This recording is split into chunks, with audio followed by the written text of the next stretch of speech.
Absolutely nobody asked for it, but Canik is entering the arena of red dot sights with their Mecanik line of optics. That's really just Mecanik, but I wanted to, say it weird. Their M01 offering is an RMSC footprint concealed carry type of sight. Canik, having the reputation of over-delivering on quality for price on their pistol line, I decided to pick one up and see what the fuss is about. So today we'll hit you with some initial impressions of the sight. Are you ready? Stand by. Welcome back to the Humble Marksman channel. I'm David and this is the Mecanik M01 red dot sight riding atop the Canik Elite SC pistol. Now, one of my criticisms of the Canik Mete line of pistols is that they chose to use the RMSC footprint on their optic cut. Canik, being Canik, bridged the gap by creating their own sight that they say on the website comes pre-zeroed for the Mete series of pistols. And even on the Elite SC, I have to say that the zero was pretty doggone close out of the box, which is kind of cool because honestly I haven't encountered other sights that basically are zeroed out of the box. Before we go any further, I have to thank my patron supporters for helping make videos like this possible. Videos on red dots are demonetized on YouTube because their gun policy is pants on head stupid. So if I were to take this optic off the pistol and just hold it and talk to you about this little optic, that could be monetized. If I had this gun in a video without an optic on it and said this is a gun, that could be monetized. But if I take a pistol sight made by the same person who makes the gun and put it on the gun, then all of a sudden that's not monetizable. I get it. It's dumb. I agree with you. And I'm hitting manual review on this just to highlight that to my manual reviewer with how stupid your policies are. All of that venom out of the way, so thank you to my Patreon subscribers. And if you want to support the channel, the best thing you can do is just hit the subscribe button and give the video a like and leave a comment. Like, all that stuff actually helps in the algorithm and suggesting my content to other people who might find value in what I'm doing here. But jumping back in on the site, let's talk about it. First and foremost, I bought this off of the Mecanik site. I think it was about $250 at the time I bought it. I think they're out of stock now. They're difficult to get a hold of. They're not widely distributed, but this is what it is. And like I said, the Canik pistols are so good for what you pay. I figured they probably had some good thinking on red dot sights, so I had to check it out. And I have to say, I am pretty impressed with what the little Mecanik M01 sight has on offer. Since it is a concealed carry sight, that means they're trying to keep the co-witness iron sights on the Mete series of pistols to co-witness through the sight, which means they have to use a smaller base. And that's going to mean a couple things about the optic. When you have an itty bitty base on an optic like that, you got nowhere to put buttons. So the thing's an auto adjuster. Generally speaking, I don't like auto adjusting optics because they don't really get the formula right with how much dot you need on the optic. A lot of them, like the Holosuns, they don't adjust quickly enough to actually be useful. So like the whole feature of it's got a solar panel and it auto adjusts, like it's great in marketing material, but practically speaking is worthless. Like, unless you're just using it outside on a full sun day, like you don't have to use batteries, that's cool. But like as far as an actual, like it adjusts up and down, it's kind of terrible. And that's been the case on much more expensive sights. Like my SROs don't give me enough dot in their auto adjust mode either. My RMRs do. The RMR auto adjuster actually is usable. This is actually perfect. Yes.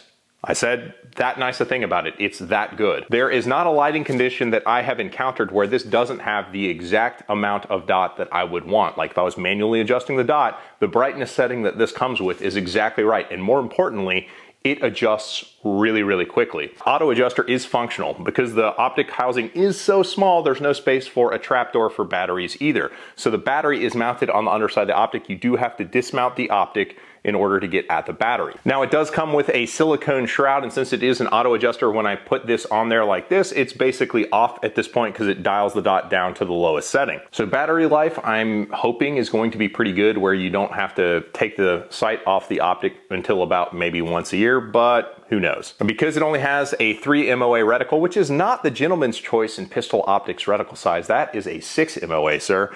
It's not a 6 MOA, but it is a 3, and that's better than like a 1 or a 2. But I forgive it because it is a very usable dot. Because the housing is so small, those nice little features on the thicker bases of like the Trigicon where you can use the clicks to kind of tell when you're making adjustments, yeah, that's not there. You're gonna put an Allen key into the screw, you're gonna turn your little Allen key, and like you're just kind of going off a feel. There's not even like witness marks to tell you when you've turned it 1 MOA, so you are purely guessing. Now, it did come zeroed from the factory for this series of pistols. There was about, I want to say at 12 yards, there was about an inch deviation kind of up and to the left. A lot of people probably wouldn't even cry about it being that close. Like, it is pretty close, and I think with different projectiles, it'd probably be perfectly zeroed. But in the box, they give you such a nice wrench for mounting the optic and making adjustments. it's actually okay. I'm not going to fault it for not using a 9mm case rim. It's an itty bitty optic, and I get it. And the fact that the wrench is so large, that means when you put it in your range bag, you aren't going to lose it forever. Like those stupid cheap Allen keys that come with basically all the other optics, you put it in your range bag to go to the range and it completely disappears. It's just gone into the void, and you have to find a different Allen key or bum one from somebody else to make adjustments to your optic.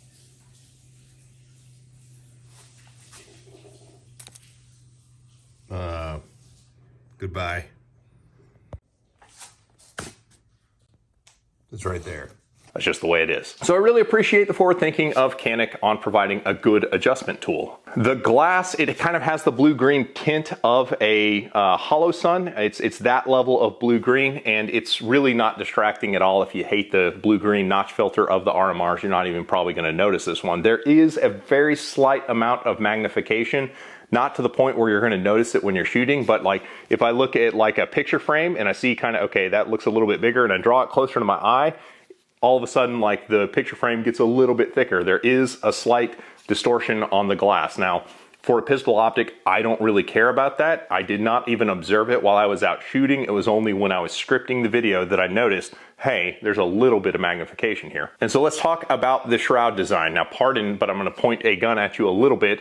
There are owl ears on the hood, and what this means is that when you drop the optic from basically any angle except straight down like this, the owl ears are going to take the force and carry it down into the optic body and not into the glass. So in theory, this is going to reinforce the shroud, and if you look at the shroud design, it's really beefy towards the back there. I have not drop tested this optic on concrete. Maybe eventually if you guys bug Aaron Cowan enough, he can do his torture test on the things. But I would suspect that this is a good squared away shroud design and takes abuse fairly well. At least it's suitable for concealed carry. So I'm curious if Trijicon's gonna come after them for the little owl ear type concept. As Holosun will tell you, Trijicon's lawyers do protect their intellectual property. So the aluminum housing, it just in theory has a good design. They provide a metal mounting plate that works on the Canik optic cuts that I'm using to mount here. The typical Canik Mete and Elite SC comes with a plastic spacer plate for the optics. So this actually comes with a metal one that works on this, and that's what you see here on the pistol. But this is where Canik got it so right, it kind of blew me away. Like, they got this more right than any other optic company that I've seen so far, and that is the bolts that they provide to hold the optic onto the gun. The heads on the bolts are absolutely gigantic, and they're using a Torx bit that is absolutely huge, and you are in no way in danger of stripping these itty bitty screws that hold onto the gun. They used the biggest bolts they could to get this thing on there, and that's what all the optic companies need to be doing. Like, that is such a win, especially if you have an optic design where you have to unmount the optic to change the batteries. If you use a little hex head wrench to secure your optic to the gun, and I'm looking specifically at you, Beretta, with the early M9A4 plates that you gave me, those things would strip, man. There's no way to get enough torque on that stupid little hex head bolt to break the Loctite that you put on the screws and get the optic off. Canik does it right. The screws come pre-Loctited, and the head is absolutely gigantic, so you can get the optic off the gun no problem with no risk of stripping the screws. Seems like a really small feature, and I would say it's substantiated. Like, this is a very good sight. Now, let's talk about the price point on it. As I mentioned, it's about $250. Now, the Holosun 407K, which is a really good offering in this same footprint and style of sight, has a little bit more features like a battery door and stuff like that. It's manually adjustable. The window size is about the same, but it's about $50 less. More importantly, it is the gentleman's choice of 6 MOA. But I absolutely would put this optic in the mix against the 407K if you like auto adjusting optics. Like, if you're the kind of guy who doesn't want to screw around and finding the manual adjustment, because let's face it, like, we're not dialing up our dot and dialing it down based on what the ambient lighting conditions are. We set it to what's generally going to work, and if it's dark, then it's a little bit too bright and it starbursts pretty bad if you have an astigmatism, whereas this will auto adjust. So even right now, I'm not wearing my contacts or glasses and I have an astigmatism. Like, the dot, it starbursts a little bit, but it would probably be starbursting more if I point it like this dark corner over here in my room. So the Mecanik sight is pretty squared away. I'd be curious to see what happens with more. Granted, I only shot this a couple hundred rounds, but it seems pretty solid so far. That's why this is initial impressions and not like a long-term review of the sight. So if you've got any questions about the sight or any experience you want to share, be sure and leave a comment below. I appreciate you guys, and be sure to check back to the channel next week for a new video. Appreciate you guys. Catch you on the next one.